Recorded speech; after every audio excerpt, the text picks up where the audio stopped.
today wasn't a regular. Oh, what the fuck? Today wasn't a regular. Oh, what the fuck? Compared to other days, I would say today was kind of a better trading day, and this could be for multiple reasons. I only took one trade, and it was green, right? I was up 44 paper trading dollars on the day because I don't trade with real money yet. I just paper trade. And looking at this price action, this is all the shit that we're gonna go over. This is kind of what I was looking for. I traded up until right here, and honestly, I really fucking thought it was gonna break to the 1 hour, but it just didn't. For some reason, it just failed to break below. What level is this? What level is this? 410.31. But not only was the price action a little bit more interesting, maybe the news affected that, to be fair. I didn't really fucking pay attention to that, which is a mistake on my part. But just my strategy was a little bit different in the way that I was switching between tabs today more than I've ever switched between tabs in a single trading session of my life. SPY is the main chart that I'm watching, and remember, I only have my screen while I'm at school. That's the only screen that I can trade off of. I got SPY, I got the VIX, I got the futures. That's not it, but I got the futures that I'm watching a little bit, but not really. I got the VIX futures that I'm watching, and on top of that, I got the book that I'm watching. Let's see if it moves around while yeah, you can see it moving right there. Although I don't know how accurately you can see the actual orders. But I was watching 5 different things on one tiny little phone screen. And so that kind of made things a lot more intense for me. Because on top of this, I'm trying to pay attention in class. Except for my second period where we're just doing work. But that's not the point. It was a different kind of level of trading for me today. And I guess now I'll actually go into my trades. I won't take too long about it, but we will discuss this. So because I journal all of my trades, not here. This is in the last video where I was doing my real estate wholesaling cold calling. This options trading Google Sheets is where I journal. As you can see, this is the column. This is where I journal my trades, the majority of my trades. This is my most successful trade right here. I took 2 trades today. Let me say that first. And this white text down here was me just kind of writing stuff down so I could put it here in the setup section so that I could go over it in my recap. But I ended up taking 1 trade, a scalp, before this setup ended up occurring, which it actually never occurred. I was trying to catch the fade to the downside. And keep in mind, I'm also writing this on my phone. But the trade I took was a scalp of this candle right here. Let me do this. It's a scalp of these 2 candles right here. These 4 on the 3-minute, more accurately, because that's what I trade on usually.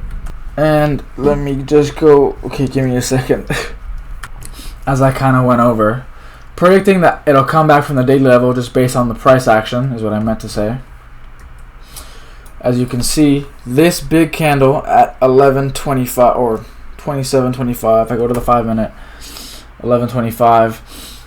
Look at this price action, and now that already tells me. I see that candle at the 5-minute. I'll say I'm watching the 5-minute. I see this candle go all the way up, break almost 50 cents above.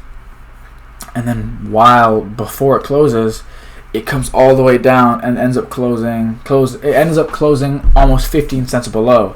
Now that immediately tells me that there are a lot of sellers sitting at this stage right above this daily level. Right? The same sellers that brought it down at the open, same sellers here, and the same sellers here. Obviously, it went up and it broke past this daily level because of how much fucking...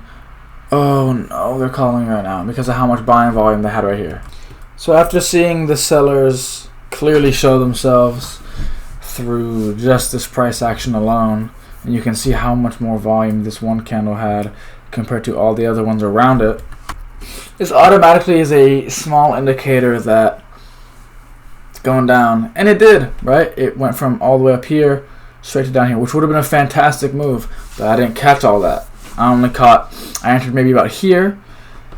I didn't feel like the best trade. It kind of felt like I was taking my chances, but then it did come all the way down here, and I wasn't able to exit down here. I tried to, but I didn't have a good enough Wi-Fi connection in school, so I managed to exit like here. So I gave me about $44 in fake profit because I paper trade. Now, what is this big block of text talking about? Okay, well, let's talk about it. Watching the book, the VIX futures, the VIX, SPY, and sometimes the futures, SPY futures. On the 15-minute, it's clear that buyers are sitting below 410.31, which is right here. As you can clearly see by the fact that 1, 2, 3, 4, 5, 6, 7 times we retest in this general area, and it's just shot back up. But 410.31, at this point, I think I wrote this at like fucking like here, right? And so if we go to the 15-minute and we see, look at all this wick action. It's right here. You can clearly see that whenever the price touches down here or gets near it, kind of gets bought back up. Looking mostly for a move between the daily level and the rectangle at 410.76. Okay, well, I guess I moved it down. I don't know if I can catch the moves in between, because I don't know if I can catch the moves in between here and here, so I don't know if I'm that good at trading yet. But I was definitely trying, but it didn't really work, really. The bottom and the second one is lower. What does that mean? I'm talking about this, fairly certain. This, the price came up. This, or the price hit this area of interest and it got shot back up. As you can see, that happened the whole day.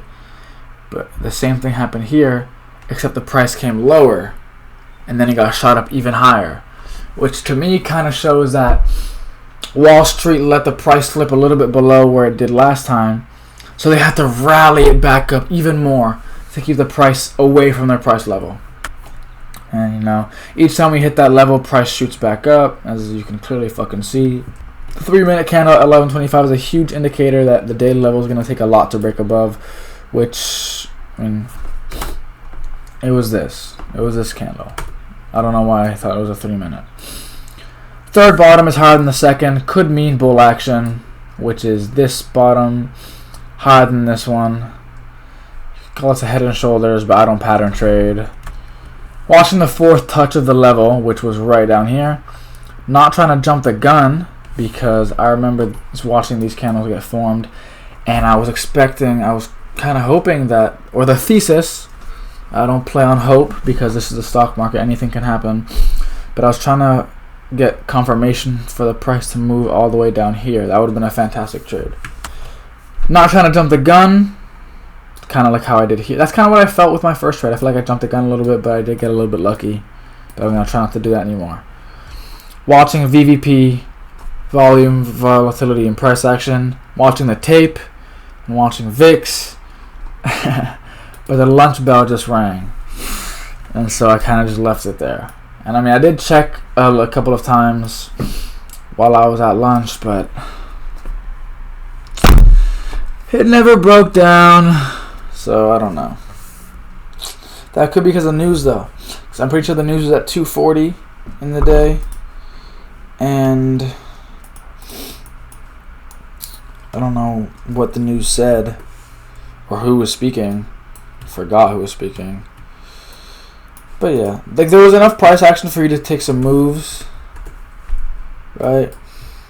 Move at the beginning, these candles, especially this one at the end.